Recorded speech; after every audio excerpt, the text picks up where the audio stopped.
এক কথায় বলা যায় দেশের শাসন ব্যবস্থা এবং জনগণের অধিকার সকল ক্ষেত্রে বলুণ্ঠিত হয়েছে।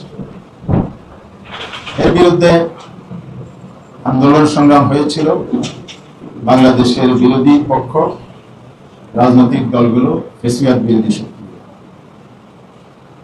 এই সংকট কাল থেকে মুক্তির জন্য যে আন্দোলন গড়ে উঠেছিল, যদিও শেষ পর্যন্ত দিয়ে যেতে পারেনি, স্বৈরতন্ত্রের বিভিন্ন আচরণ পদক্ষেপে একটি শক্তিশালী প্রেক্ষাপট পটভূমি তৈরি করেছে।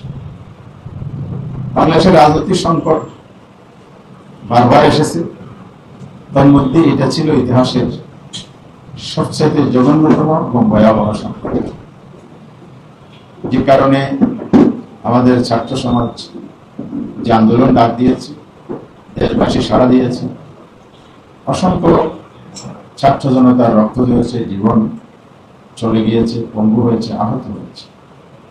পরিসংখ্যান নানাভাবে আছে, সরকারি গ্যাজেটে যা আছে এটা সঠিক তথ্য নয় এবং পর্যাপ্ত নয়।